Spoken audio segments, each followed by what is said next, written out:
Hello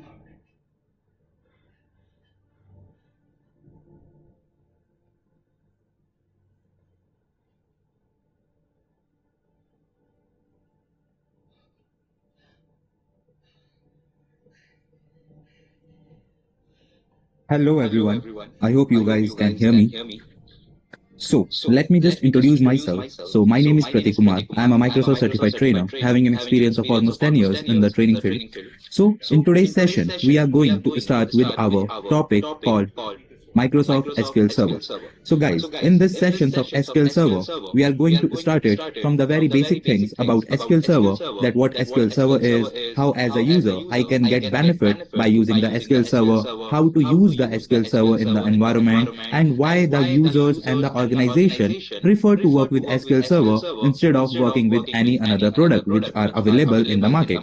So, firstly, before going into more depth about SQL Server, let me first tell you the basic concepts and the basic things about SQL Server. Let me just open the paint here. Give me a sec. Okay. Okay. So guys, when we are talking about SQL Server here, so the first question comes in our mind is that what is the full form of SQL, right? So SQL means structured query language. So when we are talking about that SQL is a structured query language, so what a SQL Server is? So SQL Server is an RDBMS product. So what an RDBMS stands for? So when we are talking about RDBMS, so RDBMS stands for Relational Database Management System. Right? So now if we talk about that more about our RDBMS product, so let me take an example here. Just think about 20 years ago or 30 years ago. So if we are, let's suppose 20 years ago working, so at that time we were having a lot of data at that time also, right? But we were not having any different type of product which are available right now that we can use for storing our data. So let's say 20 years ago or 30 years ago, if we are having 1 terabyte of data, or let's suppose 50 GB of data, so at that time, how the organization were storing the data? So they were creating a file, they were creating a textbook, and under that file they were writing down all the things basically. So that's how they were managing the data in our earlier days, right? But as we know that now the world has evolved so much, so nowadays we have several products are available in the market that as a user or as an organization I can use for storing all the data. So RDBMS is a relational database management system which is totally developed by Microsoft, and it allows the user and also helps the organization so that they can easily use the RDBMS to, I can say, store the data, we can say, right? They can, once the data is stored, then they can retrieve the data from there, right? And they can manage the data also with the help of this RDBMS product. So RDBMS product is nothing, it is just a relational database management system which allows the users and the organization that the organization can use those RDBMS products for storing the data, for retrieving the data once that data is stored, and they can easily manage the data.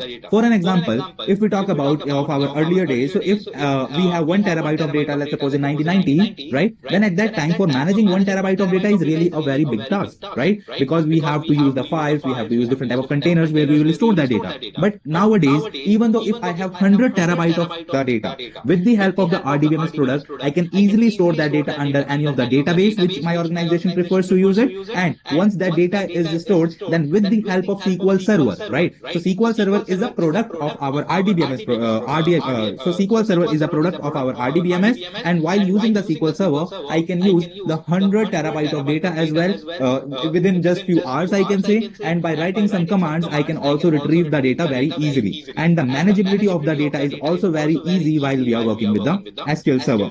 So guys, the first thing which I like to tell you here is that SQL Server is not only the single RDBMS product which is available in the market. There are several other RDBMS products are available in the market. For example, if we talk about, let's suppose, Oracle, right? Oracle is also an RDBMS product. Let's say PLSQL, that is also an RDBMS product.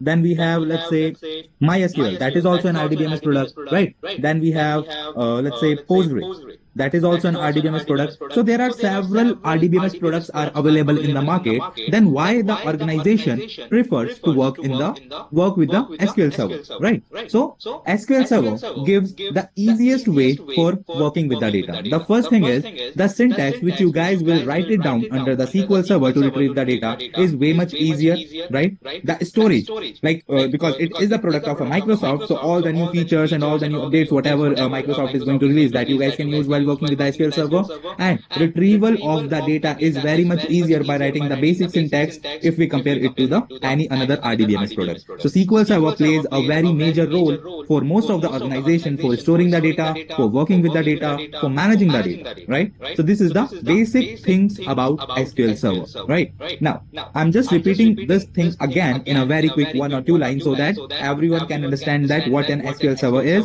So guys, SQL Server is a relational database management system which is developed by Microsoft, and the organization or the users can use the SQL Server to store, retrieve, and manage the data in a structured way, right? So now I have used a term here called structured way. So guys, as we all know, I hope as we all know that the data are considered as 3 different types, basically, right? So the first type of data we have is our structured data. The second type we have here is unstructured data. And the third we have is the semi-structured data. So these are the 3 different type of data that most of the organization deals with, right? So if we are working with SQL Server, so at that time we can only work with the structured data. So what is a structured data? So structured data is a data which is stored in the tabular format, I can say, right? With the help of some rows and columns, right? So if I have some data which is stored in a tabular format, which means like if the data is stored in a table with the help of some rows and some columns, then I will call that data as a structured data, right? Now, what is the unstructured data? So as we know that if we are working with, let's take an example here. So think about Amazon, Flipkart, right? They also have the data, right? But their data, let's suppose if we talk about any particular product of Amazon, let's suppose refrigerator, right? So on the Amazon website, whenever you guys will search for the refrigerator, it's going to show you the images as well, right? So that we call it as an unstructured data. So audio files, video files, images, right? So if the organization has the data related to audio files, video files, and images, then we will call that data as an unstructured data. And similarly, if we talk about our semi-structured data, so any data which is stored in JSON documents, right? So what JSON means, basically it's your Java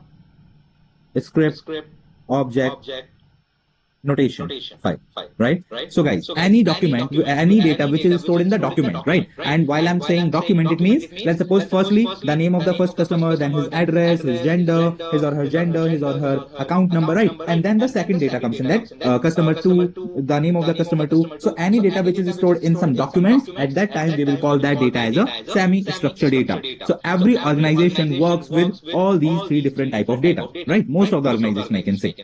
But SQL Server is an RDBMS product, so it always works with the structured data, because that's how the SQL Server is created, or that's how the RDBMS product works, right? So all the RDBMS product has a proper way of storing the data, and that is in the tabular format. So SQL Server also stores your data in a tabular format with the help of some rows and some columns. So guys, when we are working with SQL Server, there are several services which we need to get aware of.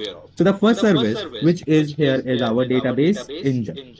So whenever you guys are going to install the SQL Server on your machines, right? So there are several services which you have to choose at the time of installation. So first one is your database engine. The second one is your SQL Server integration services. The third one is SQL Server analysis services. The fourth one is SQL Server reporting. services, and the fifth one is SQL Server Agent Services. So guys, by default, whenever you are going to install the SQL Server on your machine, so these are the five main services which you guys will see, right, at the time of installation. Now, let me give you a basic idea about all these services. So guys, why we are going to use the database engine, or why I will install the database engine? So database engine will allow you to connect to the server, right?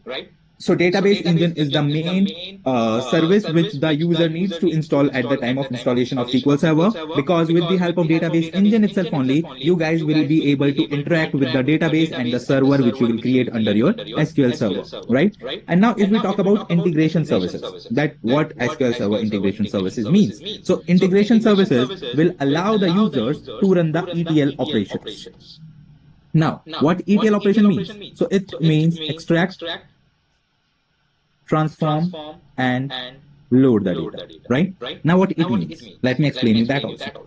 So because as we know that SQL Server will only store the structured data, right? But sometimes when you are getting the data from your client, let's suppose, or from your customer, at that time you might be not 100% sure that the data is structured or unstructured or semi-structured, right? So sometimes it will happen that your client or your customer will give you the data as raw data, and raw data contains all the three different type of data, but your SQL Server will not support the raw data to be stored in the table.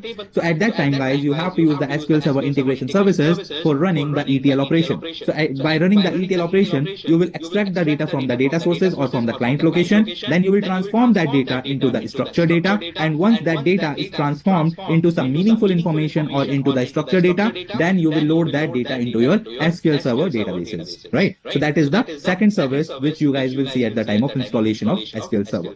Now, the third service, if we talk about, let me just clear. Yeah. The third service we have is our analysis services.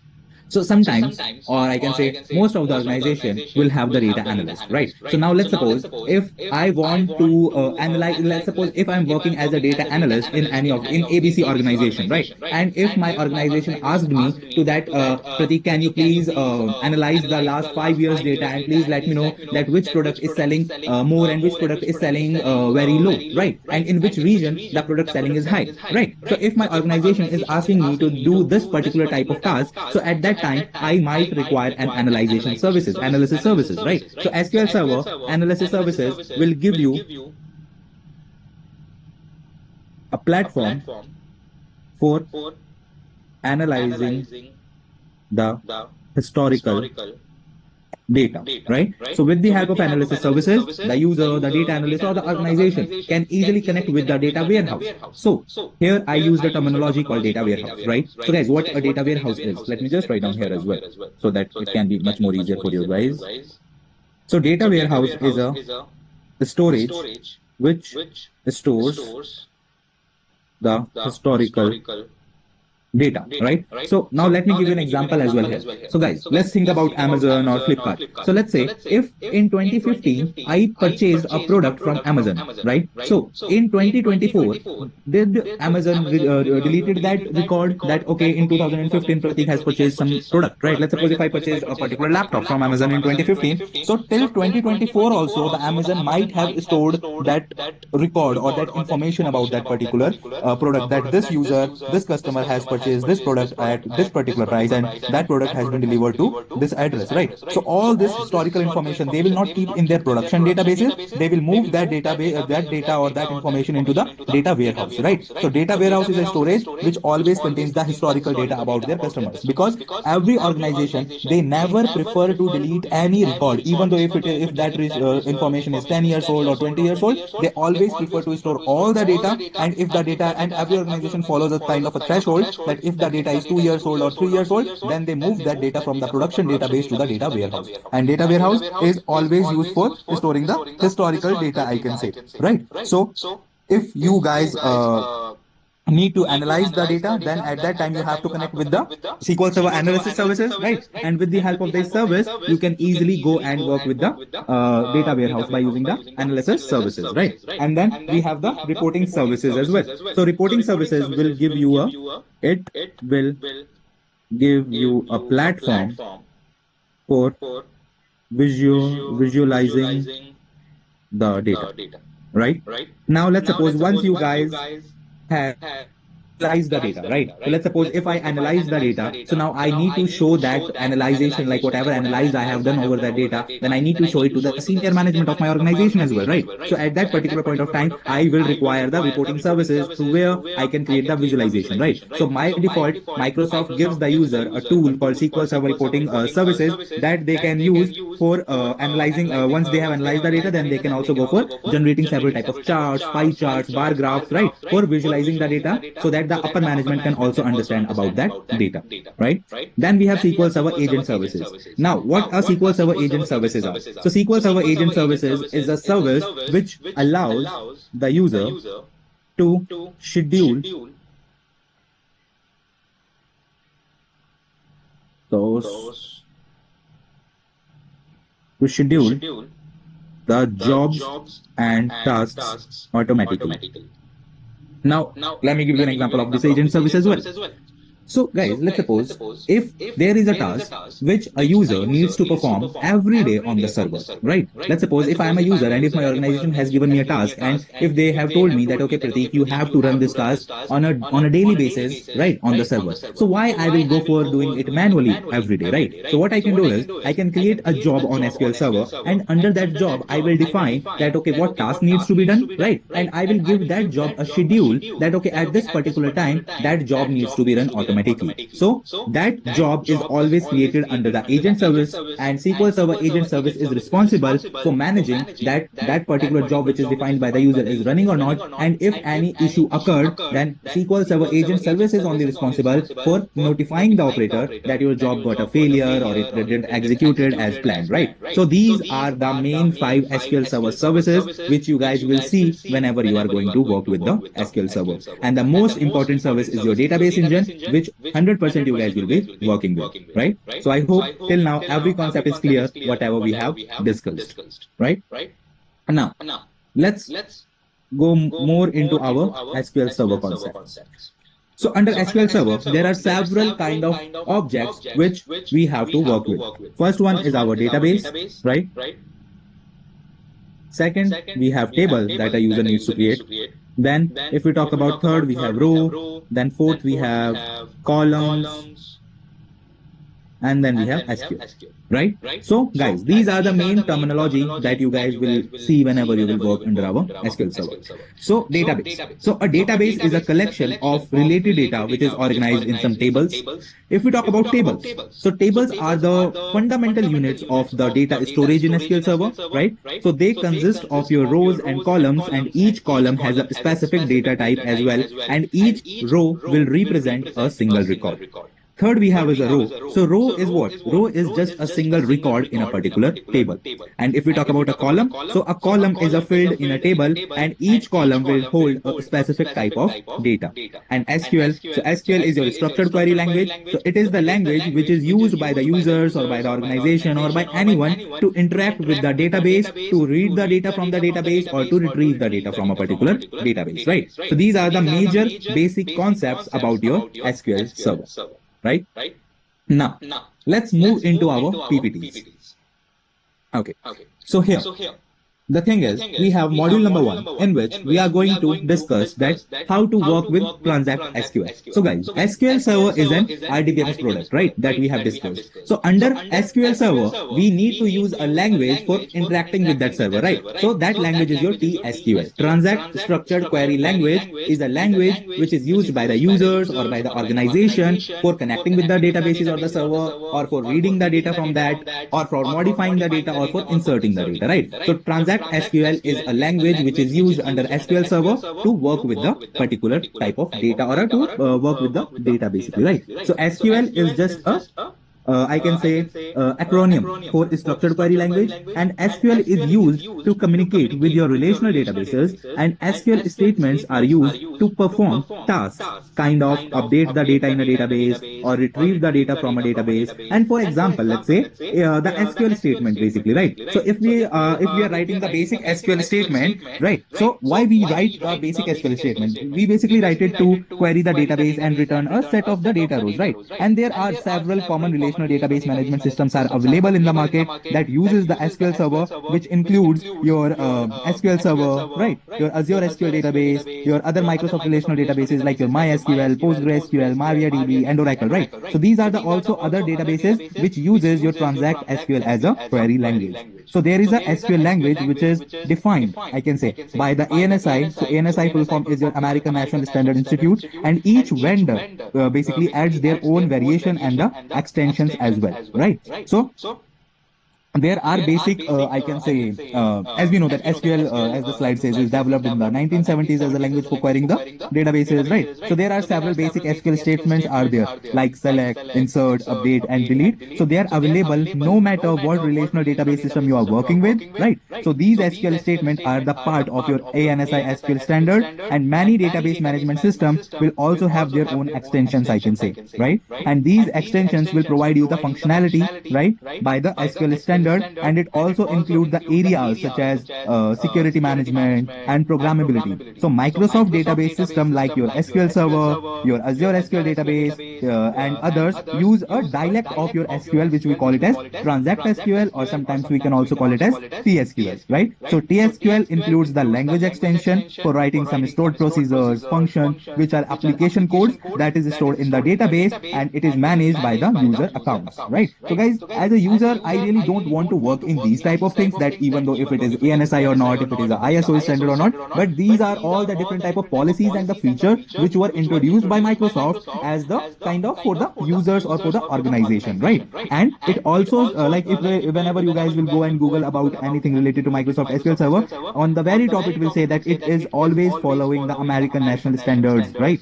Because Microsoft is a product, right? And it needs to follow the guidelines of that country or of that region where that from where that particular product has been released to the market, right? So that's what they are talking about, that Microsoft SQL Server always follows the national procedure or national policies whatever the country has. And then if you will see the last line, like SQL is declarative, not procedural, right? So why SQL is declarative and what this line basically means? So programming languages, right? So there are several programming languages like C++, C Sharp, Java, right? There are several programming languages are available in the market.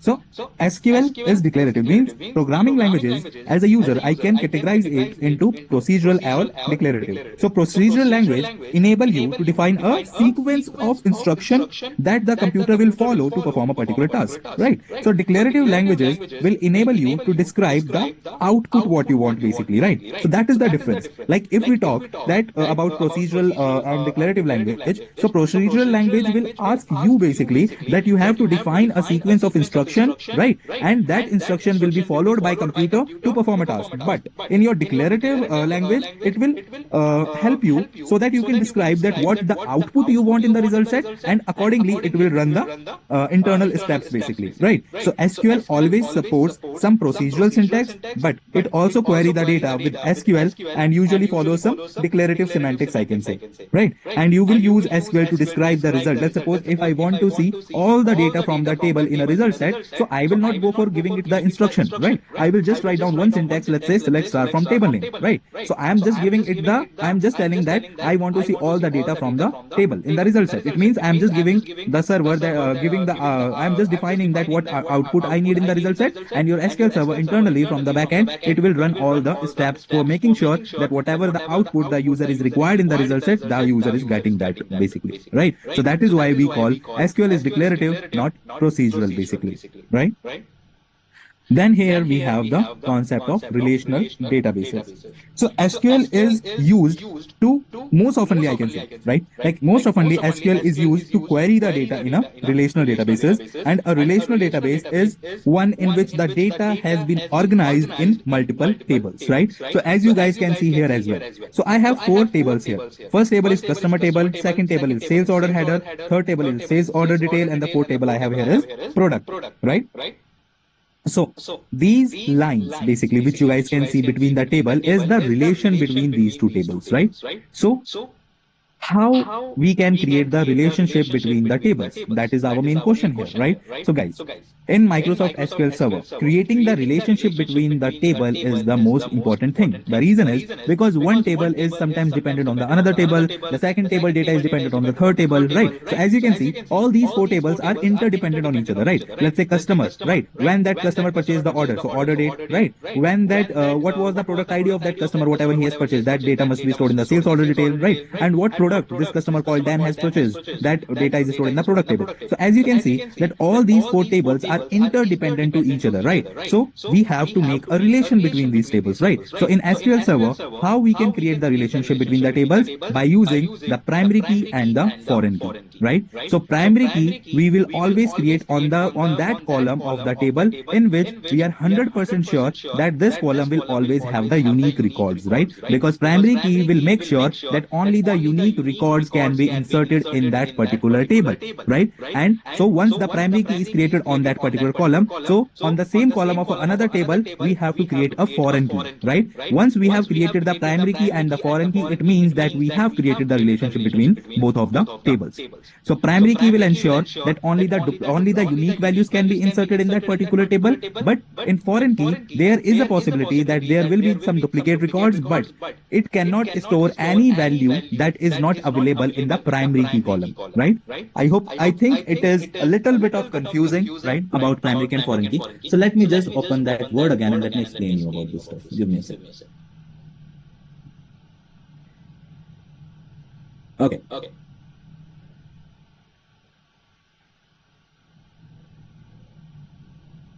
Primary key versus, let's say, foreign key, right? Let's suppose, guys, let me just draw a table. Give me a sec. We don't have any option of paint. Okay, insert.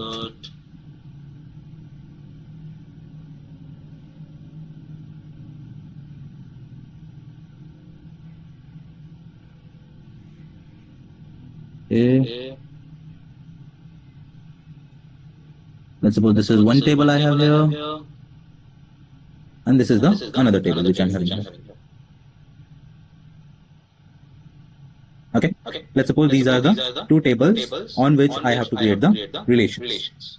Now, let's suppose this column is my customer ID and the name of the customer and what product that customer has purchased and the customer ID. Cool? Okay. So now, let's suppose we have customer ID 1, customer ID 2, and customer ID 3. The name of the customer, let's suppose Dan, Aisha, and say Ram for an example, let's say, right? And the product they have purchased, let's say mobile,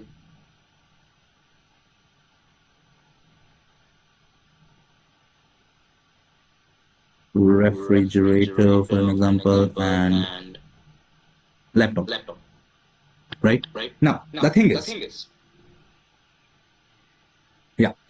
now, let's suppose Dan has purchased mobile and laptop, both of the things. So, customer ID 1 and customer ID 1, and Aisha has put up the refrigerator, right? So, as I know that this column has some duplicate records, right? So I cannot create the primary key on that column which has the duplicate values, right? So I will create the primary key on the customer ID column, right? So here I will create the primary key on the customer ID column. But if I need to make a relation between these two tables, so on the second table here, I have to create a foreign key. Right? So guys, customer ID can only, like primary key can only have the unique values in that particular column, but foreign key can have multiple duplicate values because it can happen that a single customer has purchased multiple products. So if a single customer has purchased multiple products, so all those order details needs to be stored in my second table as well, right? So in foreign key, it allows the, it can allow in your foreign key, it can allow you to store some duplicate values as well, right? Now the thing is, which I was saying, let's suppose if there is no customer ID 4 here in my primary column, but if I will go for inserting the fourth customer ID in my foreign key column, it will give me an error. Why it will give me an error? Because this foreign key table always act as a child table and the primary key table always act as a parent table. So if I will go for inserting any record related to customer ID 4, and if that record is not available in the primary key column, it will give me an error. It will say that you are trying to insert the customer ID 4th column in the foreign key, right? But that fourth customer ID record is not available in the primary key, right? So any record, whatever you guys want to store in the foreign key column, that record needs to be inserted firstly in the primary key. Once that is available in the primary key, then only you guys can store that record into your foreign key column, right? So that is the relation which we can create between the two tables basically. Right? So that is what your primary key column is, and that is what your foreign key column is. So primary key always ensures that only the unique values can be stored in that particular column, and foreign key will ensure that all the values, it will only allow those values to store which are available in the primary key, and also it allows to store the duplicate values, because it can happen that a single customer has purchased multiple products. So all those data needs to be stored in the orders table, right? Under the foreign key column. So that is what a primary key column is, and that is what our foreign key column is. Okay. Now let's get back to our slides then. So as you guys can see here, so customer ID here, and then we have created a relationship between these two tables first, right? So whenever you will see the arrow, where the arrow is, it means that is the primary key column, right? So it means the customer table, under the customer table, the customer ID column has a primary key, right? And similarly, the customer ID under my sales order header is a foreign key. And similarly, on my sales order header, the order ID is the primary key, and here sales order detail, the order ID is the foreign key. And here in the product ID is the primary key, and here in sales order detail, the product ID is the foreign key, right? So as you can see, in the primary key column, let's say product ID, order ID, customer ID, all the values are unique, right? There are no duplicacy. But when you will see the foreign key column, 3 are repeated, 1 and repeated, right? So foreign key will allow the users to store some kind of duplicate records, but primary key will ensure that only the unique values can be inserted in that, right? So that is the relation which you guys want to create between the tables, right? Because sometimes it will also happen that you guys might want to retrieve the data from the multiple tables, right? And if the relation is not created between the tables, then how you will be able to retrieve the data from the multiple tables? So the relation needs to be created between the tables, right? And once the relation is created, then you can easily connect with the multiple table at a same time. So that's what a relational database or a relational table means, right? So the same thing they are saying here, like entities are represented as relation. So in SQL terminologies, tables we can also call it as entities, right? And attributes we can also call it as columns. And most relational databases are normalized with relationship defined between the tables through the primary and the foreign key. Then we have schemas and the object name, right? So now what is a schema and what is an object name? Let me explain you here. Okay. So guys, what a schema is. So a schema is a logical container of tables. Okay. So schema is just a logical container of tables, I can say, right? Now, what does it means basically, right? So let's suppose, guys, let me just insert. It doesn't show any. Give me a sec.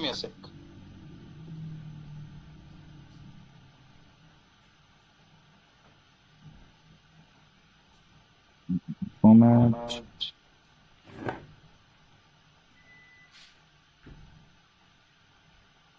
Okay, let's say, give me a sec. Okay, so let's suppose how, let me just tell you how the SQL server will work. So let's suppose this is your SQL server here, right? Under your SQL server, you have the database, right? So this is, let's suppose, my database.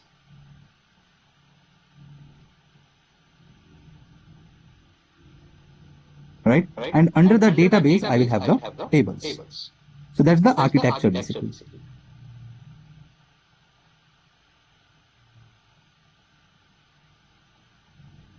Right? So the outer line is my SQL server. Under my SQL server, I will have one database, and under the database, I will create the tables. Right? So this is the architecture, like how your data or how your database or table, like what are the hierarchy basically. So this is a type of a hierarchy which I'm telling you right now. SQL server is the topmost hierarchy. Under SQL server, we will create the database, and under the database, we will create the tables. Right? Now, let's suppose, let's say, if I have one database, right? let's suppose this is one of my database, just for an example I'm telling you, right? And under that database, I have,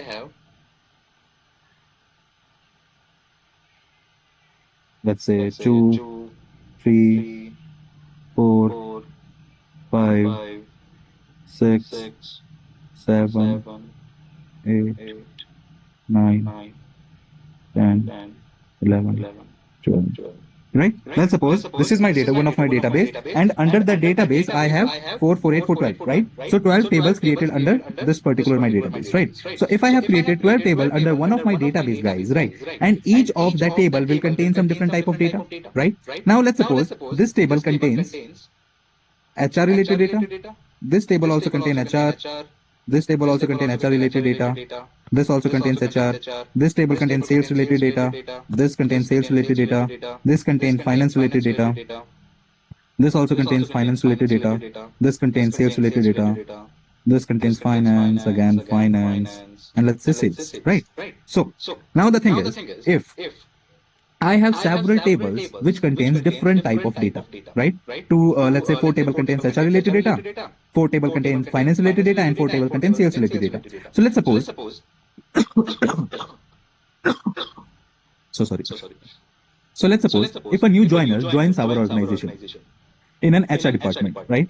So if he has joined in an HR department, so he would like to access the HR related tables, right? HR related information.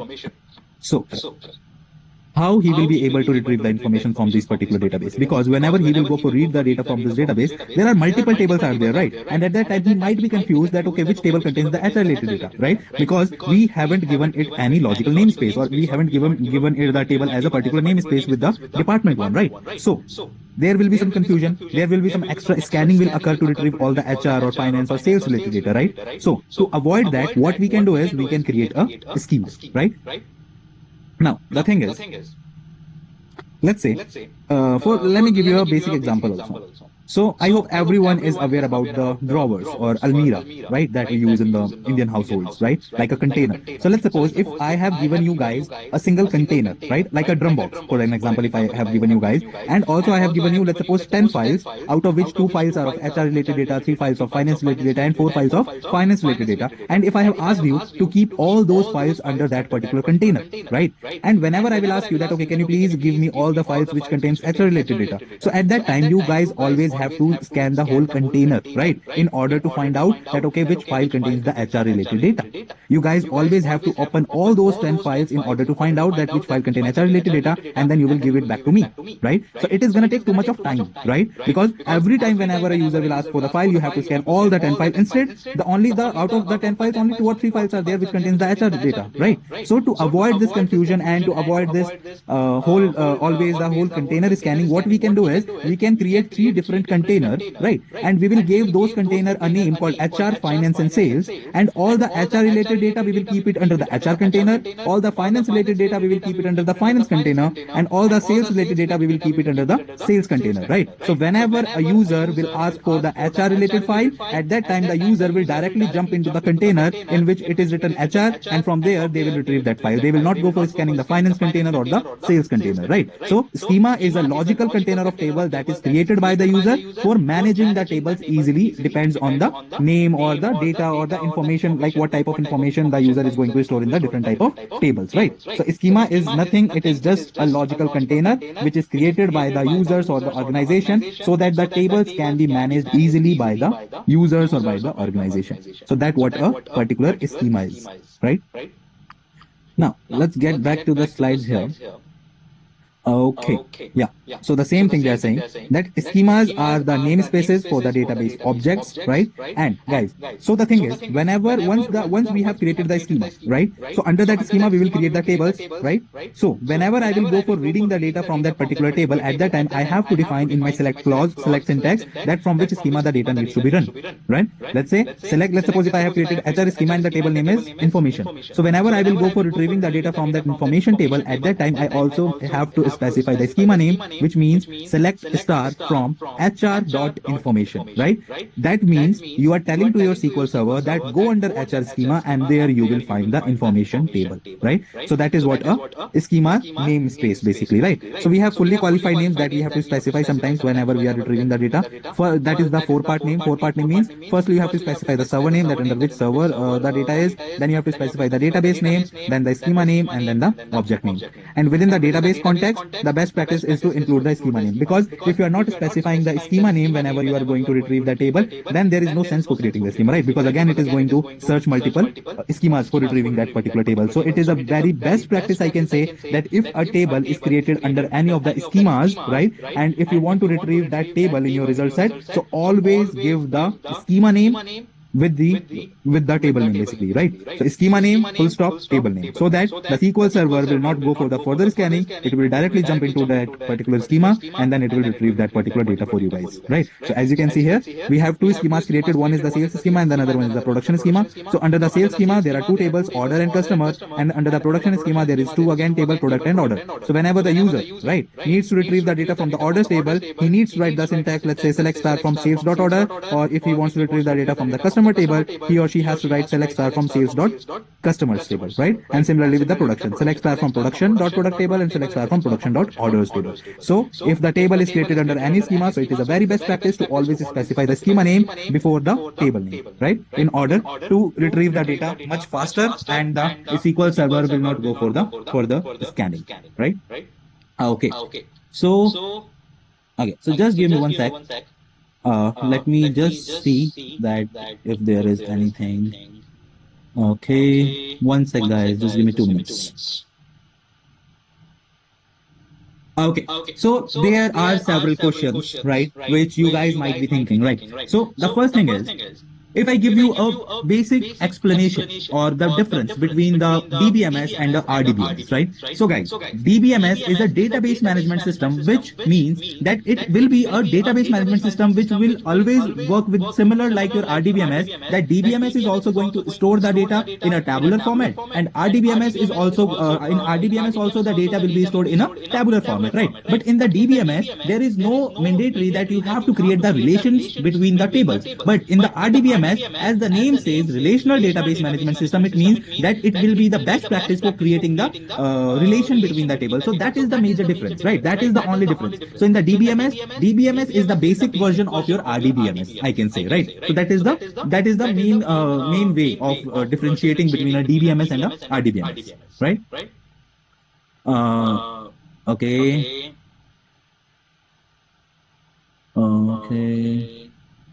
One sec.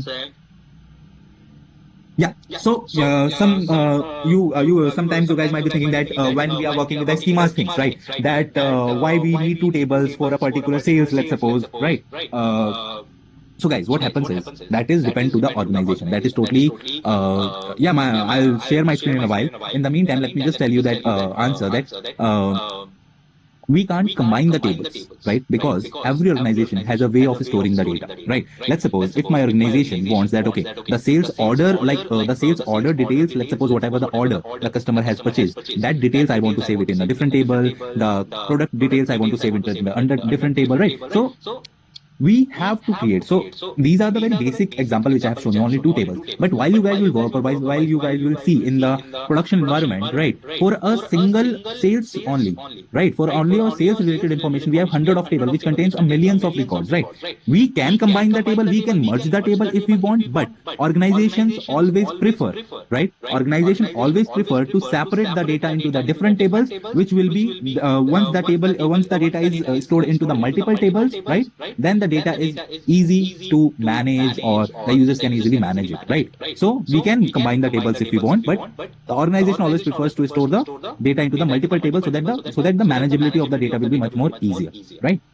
So that's the thing. And I think these were the basic questions which can arise in your mind, right? And then let me share my screen again, just one sec. Okay, so here we go, right? Schemas and the object name, right? So schemas are just the namespaces for the databases object that we have discussed. And then we have the SQL statement types. So guys, this is the focus of this course as well, right? That how to read the data from the tables, how to insert the data from a table, how to update the data, how to delete the data, right? So there are three main languages which you guys will see under your SQL server. The first one is DML. So DML is the data manipulation language, right? Which we can use whenever we need to query the data or whenever we need to modify the data, right? And DML contains four different things. One is select, insert, update, and delete, right? So DML is the set of your SQL statement that majorly focuses on querying and modifying the data. And DML statements include select and the primary focus, I can say, of this training, and the modification statement like your search, select, insert, update, and delete. The second we have is the DDL, data definition language. So data definition language is the set of SQL statement that handles the definition and life cycle of your database object, like tables, views, and procedures, right? So whenever you need to create a new thing, whenever you need to alter means modifying the already existing created table, right? And whenever you have to drop any table or database, at that time we have to use the DDL language, that is your data definition language. And then we have the data control language, right? So sometimes it will happen that we have a table, we have a database on which the users will require the permission. So we can grant them the permission, right? And once their work is done, then we can easily go and revoke the permission from them. And then we can, and if there is some tables which contains the highly confidential data, right? So at that time we can deny them also on that particular table that you cannot access that particular table, right? So these are the three main languages which contains different type of clauses, I can say. Select, insert, update and delete under your DML, create, alter or drop under your DDL language, and DCL contains your grant, revoke, and deny. Let's talk one by one about all these statements basically, right? Because this is the very basic or the foundation things about your SQL server. So if we talk about select, right? So what, guys, why we use the select? So select is used by the user for reading the data from a particular table. Okay. So as a user, if I want to select or to read the data from a particular table, then I will use the select statement. Insert is used by the user for inserting the data in a particular table. Update is used by the user or an organization whenever there is a subset of data which you need to update in a existing table. And delete we will use whenever we have to delete a set of records from a particular table, right? If we talk about create, so if you want to create a database, if you want to create, let's say, a new table, so at that time we will use a create syntax. And if there is a already created table in my database, and if I want to add one more column in that table, it means I am modifying the structure of that particular table, right? So at that time I will use the alter command. Then if there is a table which is no longer required by my organization, so at that time I will use the drop command. And if there is a table, or let's suppose if there is a user called user A, if he needs to access one of my table, then I have to grant him the permission. Once his work is done, then I will use the revoke command to get back to retrieve remove the permission from that particular user. And if there is a table which contains confidential data that I do not want to share it with any of the user, at that time I will apply the deny statement on that particular table, right? So these are the major statements which you guys will work on whenever you are working with the SQL server. Okay. Now let's connect to the server and let me show you how the things work. Right? Give me a second. Okay. 1 second.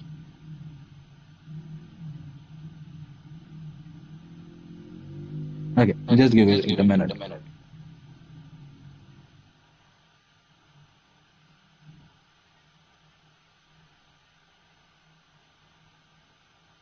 Okay. So just give it 4-5 minutes. The lab will be activated. Once the lab is active, then I'm going to show you the things. Let's just wait. So I hope till now, whatever the topics which we have covered is clear. And if any of you is having any questions, then feel free to type it in the chat box.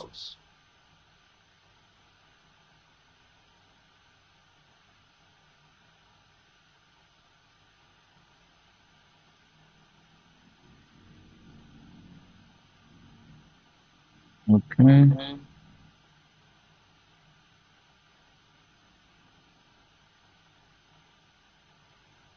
Okay.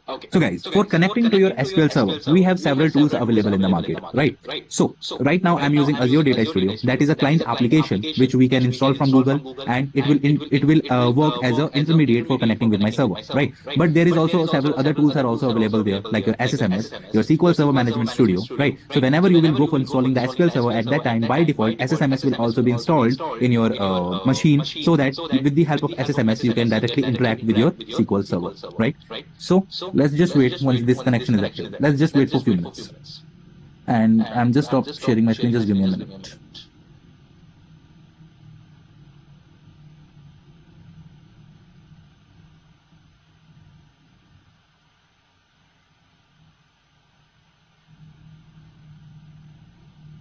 Okay, so I think as we have discussed, right, that I was telling you that you will be installing the SQL Server. So I will guide you step by step, right, that how you can install the SQL Server. So don't worry about that. I will tell you in the upcoming sessions that how you can install the SQL Server step by step.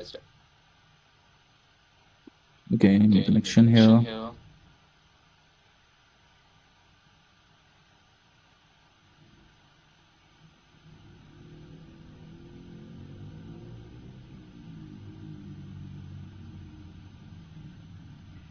Okay. So guys, this is my database one here. So this is the default database which is available here called AdventureWorks, right? So we will use this database always for performing the labs, right? So can you see this arrow here? If I will expand this arrow, it will show me the tables, the views, programmability, external resources, everything it's going to show me which is available under that particular database called AdventureWorks. And if I will expand these tables here, right? So it will show me all the tables which is created under that particular database, right? Now, this is my database, AdventureWorks, and this is a server, right? So if I will expand the server, it will expand the database, and under the database, I will be able to see the tables, right? So we have seen several SQL statements are there, right? Okay. So there are several SQL statements are there. So let's talk about the first statement, which was the select statement. So guys, this is one of my table here, sales lt.address, right? So if I want to read the data from this particular table, let's suppose there is a requirement that your organization says that, okay, Pratik, can you please retrieve or can you please give me the output of all the data which this particular table contains, right? Then which statement I will use, guys? So at that particular point of time, I will use the select statement, right? So as we discussed, the select is used for retrieving the data from the particular table. So at that time, I will write down this command, select star from. What is my table name? Sales lt dot address, right? So this is the table name. And guys, you might be thinking that what is the syntax basically, right? So star is used in this syntax. So star is used whenever you guys want to see all the columns from that particular table in the result set, right? So whenever I want to see all the columns from that table in my result set, I will use the star here, right? So if I will execute this command, and how to execute this, select this, and can you see the run icon here? Just click on this run here. So can you see all the columns are visible for me? Address ID, address line 1, address line 2, city, state provision, country region, postal code, modified date, everything, right? So this is the command which I will use whenever I need to whenever I need to retrieve the data from a particular table, right? But now let's suppose if my organization only want to see the address ID and the city column in the result set, then why I will retrieve all the other columns, right? So at that particular point of time, what I will do, I will remove the star from here and I will add the column name. Address ID, comma, the other column, let's suppose city, right?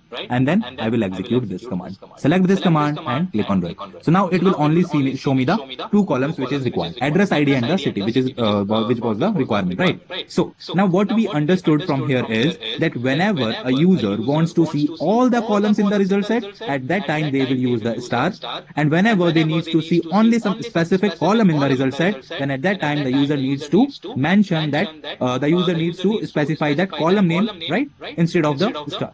Right? I hope this syntax is clear, right? That how to write a basic select statement.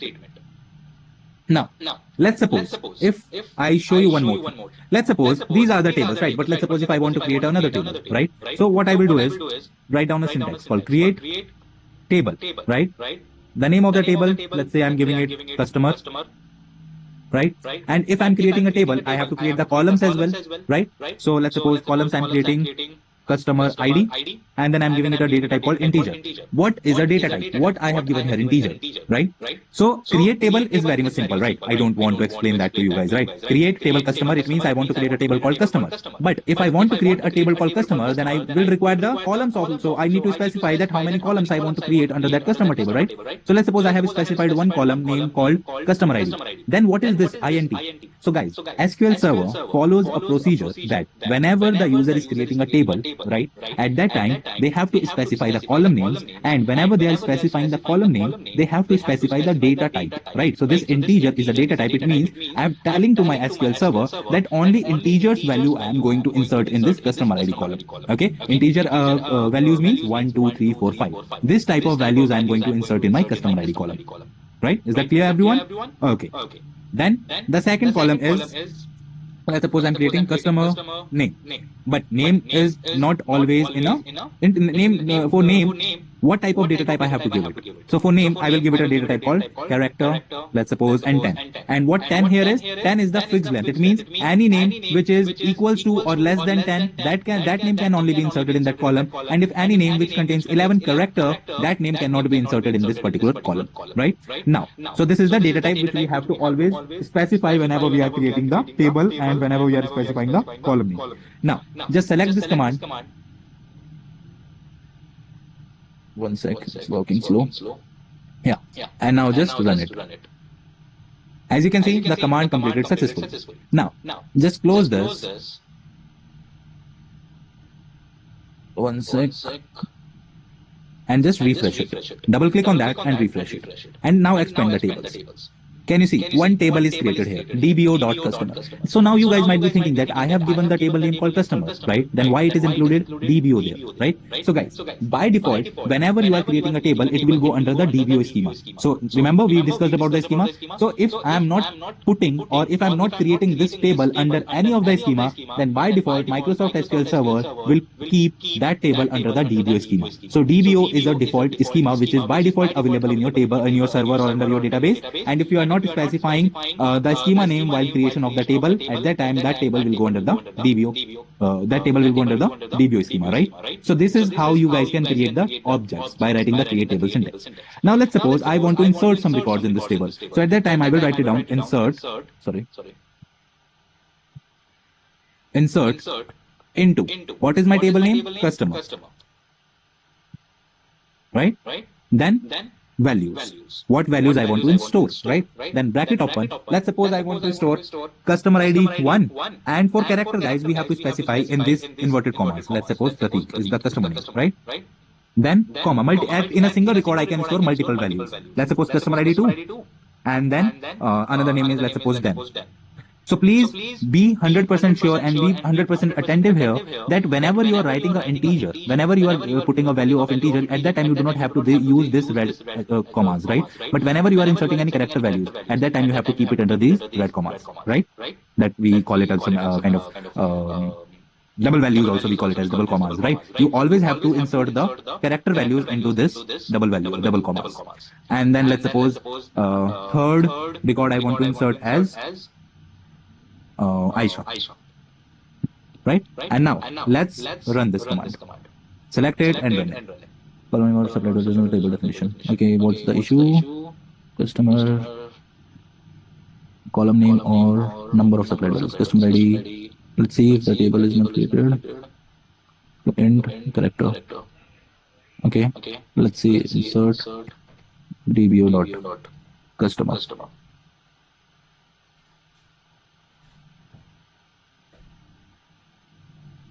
Customize the table definition. 1 second, why it is giving the error.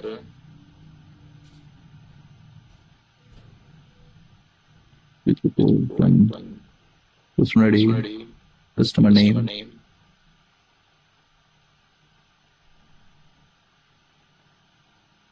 Okay, let's insert with the first record. Actually, this is a free version, so sometimes issue occurs in these labs. Okay. So one record is inserted. Okay, so this free version doesn't gives you the multiple insertion basically. Okay, then Table name. Just give me one sec. Give me a second.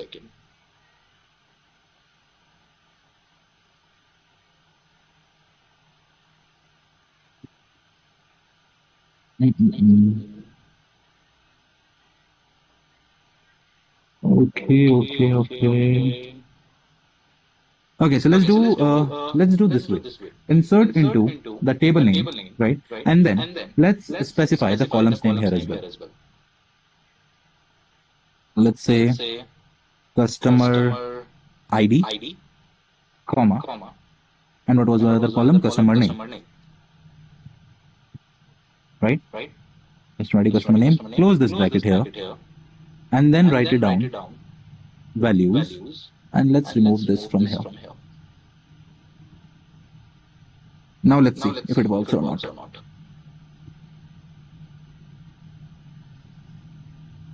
Fewer columns. There are fewer columns in the string. The resolution of the values closed. The number of values in the variable must match the number of columns is specified in the insert. So there are only these columns. Okay, so we're going to leave this error. Okay. So okay. So let's do one thing then here. Just separate these records. Just separate each record with the help of a bracket. Okay. Comma. Okay. And now it's gonna run. Okay. Right. So what was the issue, guys? As this was a trial version, right? So earlier, we have created a table called DBO, but I have only specified the name called customer, right? So that's why it was giving me the error first that I haven't specified the DBO schema, right? Then it was telling us that we are just writing it in a single box. So, but the table, we were writing the 4 values in a single bracket, but only the 2 columns were available in the table. So it asked us to separate the brackets of each record. That's what we have done, right? This is the first record, which is in a different bracket, and this is the second record, which is in a different bracket, right? So that's how you guys can also. So these are the errors are always a good thing, right? So if the error comes, it means that you are doing some mistake. Just read that error and then fix that particular issue. And then let's search the data, that whatever data we have inserted is inserted or not in that particular table. Select star from dbo.customer. That was the table. And select this and click on the run icon. So can you see? This is the table which I was created, and this is the records which I inserted in this particular table, right?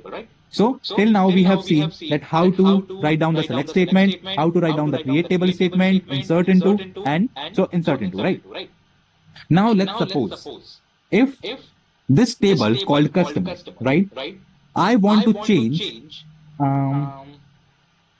customer name Pratik to Ram, for an example, right? Let's suppose I want to update this table and I want to change the customer name from Pratik to Ram. So at that time, what command I have to write it down?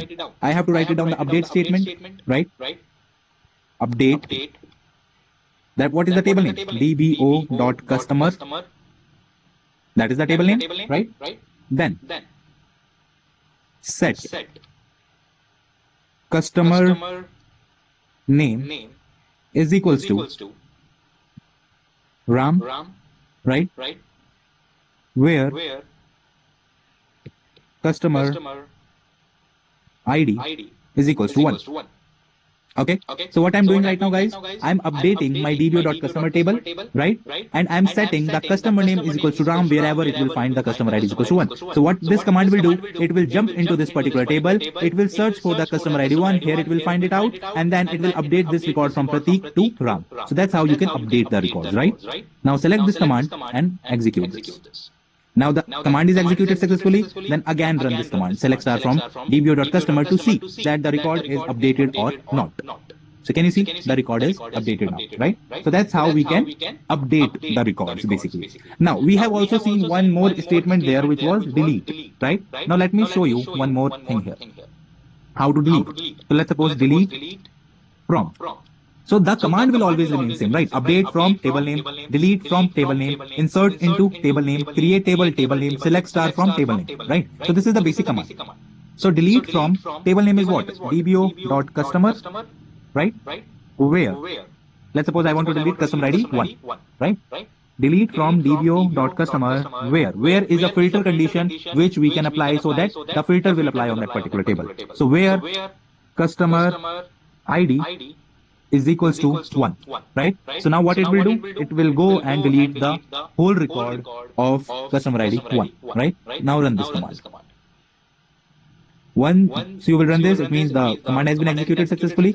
Then again go and check that the data is deleted or not. Now, can you see the data is deleted, right? And we have seen one more statement there, drop. Now, if I want to drop the whole table for an example, so I will write it down, drop table, and the name of the table, which is my dbo.customer. Select this and then execute this command. Run it. Command completed successfully, and again go and check that the table is deleted or not. So it will say that invalid object name. It means that table is dropped and it is no more available in my this AdventureWorks database. Okay. So these are the statements which we have seen in that particular slide, right? So I hope this concept might be clear for everyone, right? Now, what are the clauses which we are using? Let me explain you that first. So there are several clauses, guys. Select, from, where, group by, having, order by. Okay. These are the 6 clauses which you guys will use whenever you are going to write down any of the syntax, right? So select is used for retrieving the data, right? Now, what the from clause will do? So in the from clause, you have to specify the table name from where you want to get the data, right? Because I have to specify the table name in my syntax. Otherwise, how SQL Server will get to know that which table it needs to open and from which table the data needs to be retrieved. Then in the where clause, we can specify the filter condition. Right? Let's suppose if I do not want to see all the data, if I only want to see the data of customer ID 1, then at that time I can write it down where customer ID is equals to 1. Okay. Group by is used to group the data on the basis of column. Right? So let's suppose if the data is visible to you in, let's suppose it is showing you, let me just draw it here, right? Give me a second. It will be much more easier to understand. Okay. Let's say why it is not giving that type of. Okay, we need tables. Okay. 7 close, insert, table.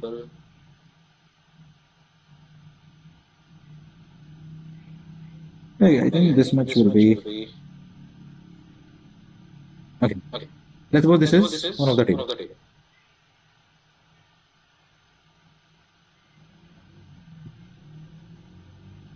Okay. Let's suppose this column contains year and this column contains product.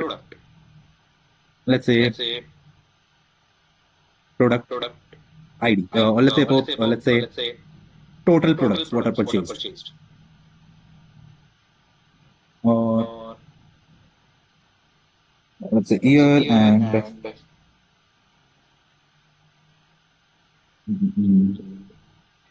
product. Okay, product only, let's suppose.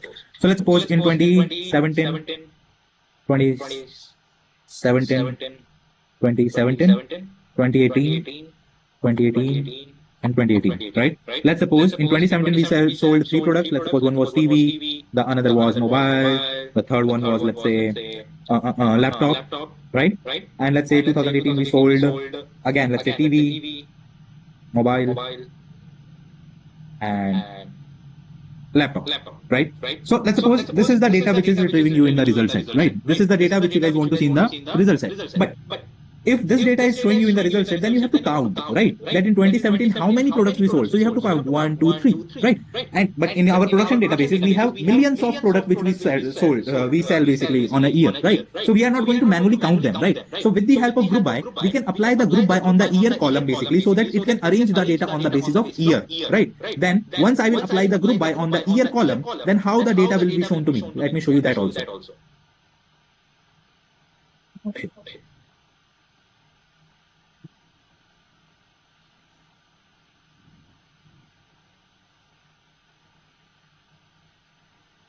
One sec.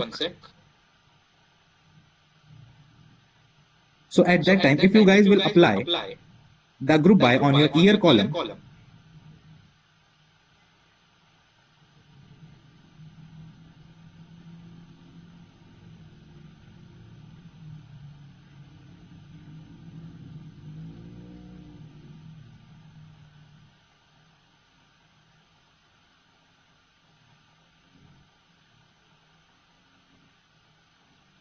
So this is how your data will be visible to you. If you will apply the group by on the year column, year product, right?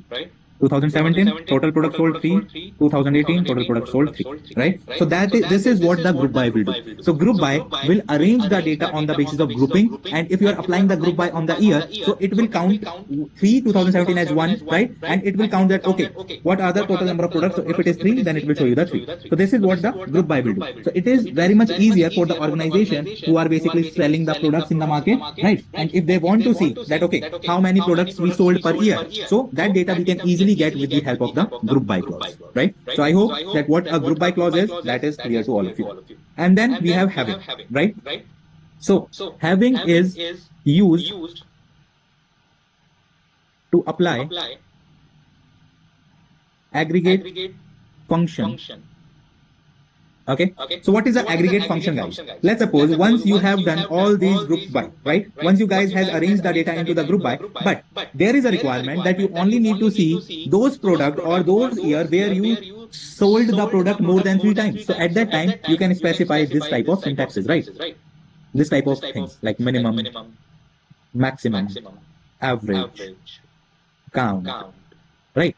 So if you guys want to apply any of these aggregate functions or over your group by data, then you can use the having. So having is also a filter condition, but with the help of having, you can apply some different type of aggregate function to filter out your data more, right? And order by is what? Order by basically arranges your data in ascending or descending order, right?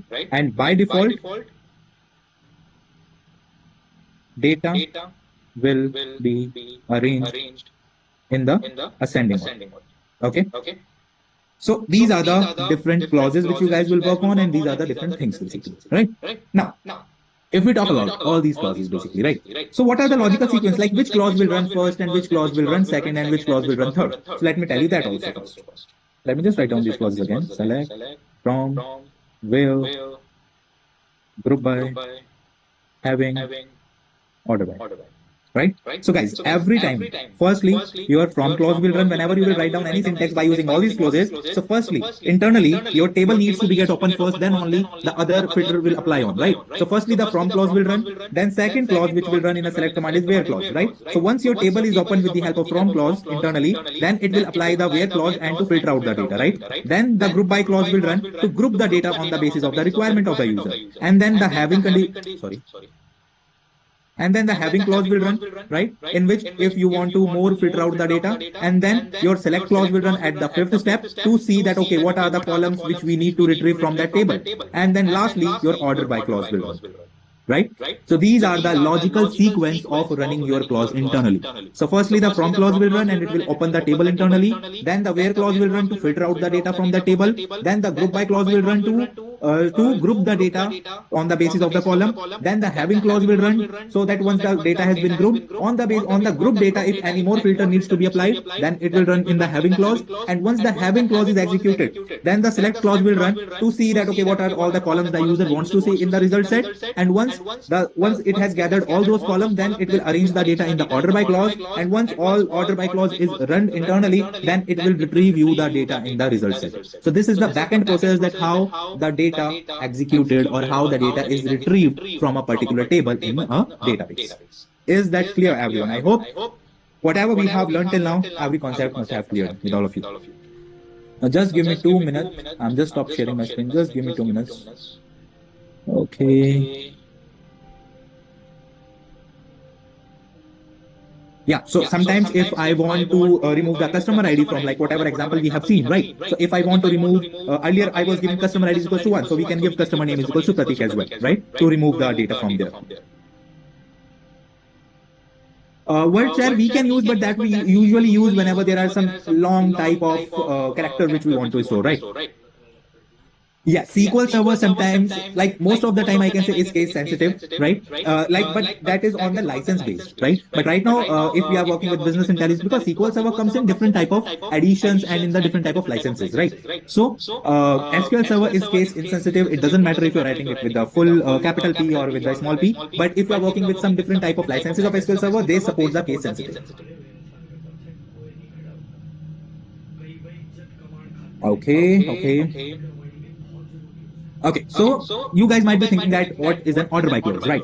So order by clause is something. Uh, uh, um, let's suppose, guys, if I'm inserting the data not in a sequential order, let's suppose I inserted first record as customer ID 1, then second record I inserted customer ID 10, third record I inserted customer ID 5, fourth record I inserted customer ID 6, right? So I'm not inserting the data in a sequential order. But whenever I will go for reading the data or retrieving the data in my result set, at that time I want to see the data in arranged in a sequential order, right?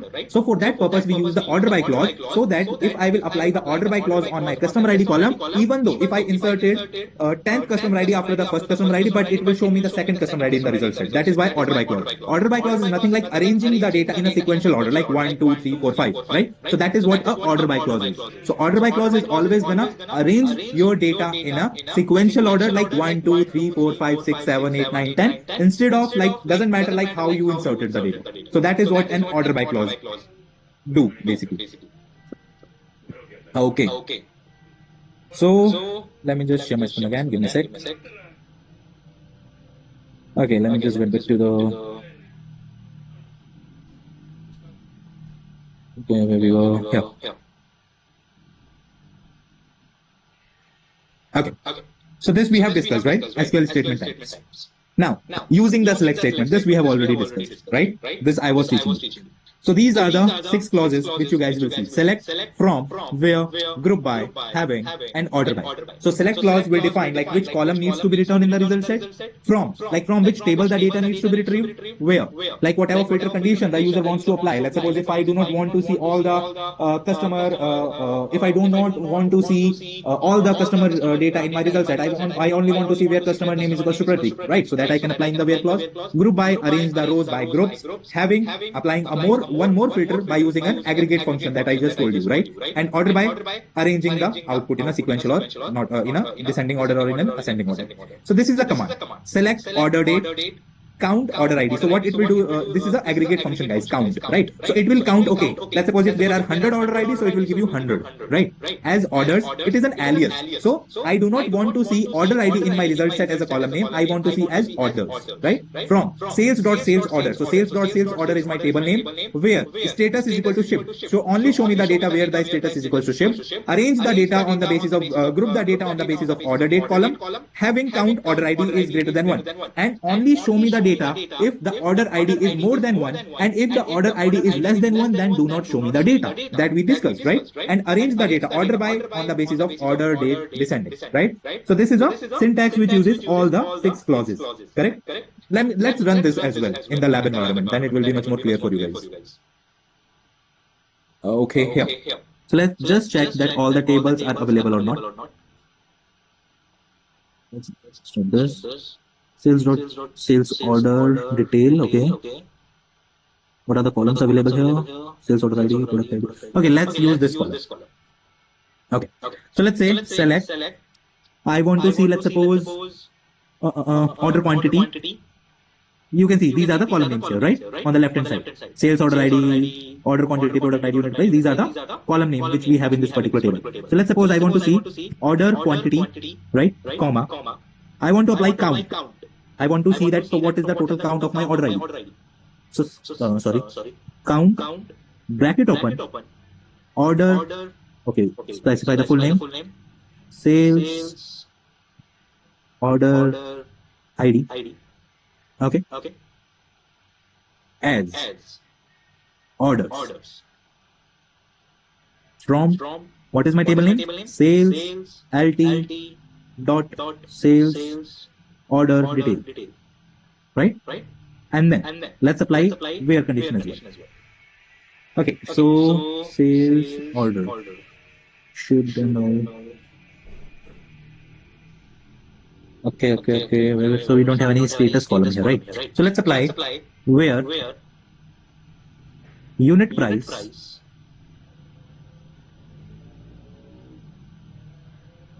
is equals to 10. Let's say I'm applying this. Okay, let me just see firstly, like what are the unit prices we have, then let's run this command. Select sales, LT dot, select start from sales, LT, dot sales order detail. Let's see what are the values stored in this first. Okay, so unit price we have 356, 356. Okay, and another thing on which we can apply is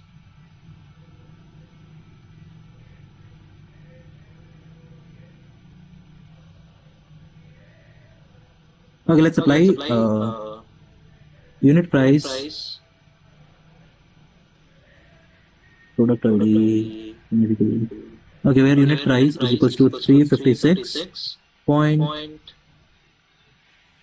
whatever it is, 898,000. 898,000. Okay, so I want to see the order quantity and the count of the order ID, right, from this particular table wherever the unit price is 356. So right now you guys can see how many record whenever I have executed this command. So let's start from table name. How many record it has shown me in the result set? Can you see here, everyone? 542 rows, right? Now let's see how many records now it is going to show me. Where unit price is this, group by the data on the basis of order. Let's say modified date, let's suppose. Okay, modified date having, if the count of each unit price, if the order quantity is more than, let's suppose, 1, then only show me the data. Let's suppose sales order ID. If it is more than 1, then only show me the data, and arrange the data order by, arrange the data on the basis of modified date descending order, right? Now let's execute this command. Is invalid in the sales order detail.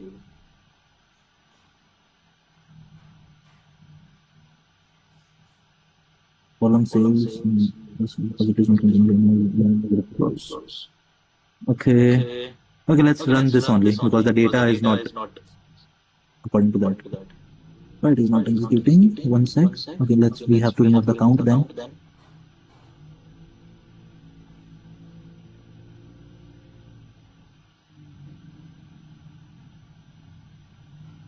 Okay, let's run this. Okay, so it is showing me all the unit price and all the order quantity and the sales order ID as orders, right? As you can see here, I have specified that I want to see the sales order ID column in my result set, but I have given it as an alias called order, so it has changed my column name as orders, right? And it is showing me all the order quantity of those orders where the unit price is 356, right? Why this is not executing the other three command, the statement? The reason is because the data is not according to that, right? So that is why. But I will create one data set by tomorrow, right? Then the same example I'm going to show you again tomorrow as well, right? So this is the basic syntax which every user can execute and they can run to retrieve the data in their result set. Now let's get back to the slides. Yeah. Okay, this is what it is, and this is the logical sequence that we have just discussed, right? Firstly, the from clause will run, then second where, third group by, fourth having, fifth select, and sixth order by clause. And these are the basic examples which we have already discussed, right? Select star from schema name dot table name if that table is created under the schema. Select the name column and the list price from schema name dot table name, right? So if as a user I only want to see some specific column in the result set and not all the columns, then I have to use the column name, right, instead of star. And similarly, if I want, I can also change the name of the column in my result set. So as you can see in the table, the name of the column is name, but I want to see the column name in the result set as product. So for that purpose, we can use the as alias, right? So this as is an alias for changing the name of the column from name to product only in the result set, not in the table. So this product will be the column name in the result set for the name column, but only in the result set. But the original location, right? In the original location, the name of the column will be name itself only. And we can apply some multiplication as well, like whatever the list price data we have, multiply it with 0.9 and show me the data as the column name in the result set as sales price, and retrieve the data from production schema, and under the production schema you will find out a product table. And these are the data types. till here we will wind up our session till here, right? So I hope whatever we have learned today, right, just go through it, everything, right? Just go through Google, just go with the chat GPT, and you guys will be able to understand more about it. So I hope till today we have discussed several concepts, that about the clauses we have discussed what is SQL server, what are the services which are available in SQL server, what are the different type of clauses we have, how to write a normal select statement, update command, insert command, right, and drop command, delete command. So these are the several commands which we have learned today. So go and practice some of it, and whenever you will face any issues, that we'll discuss in the tomorrow session, right? So I'll just stop sharing my screen, and I think that's all for today, right?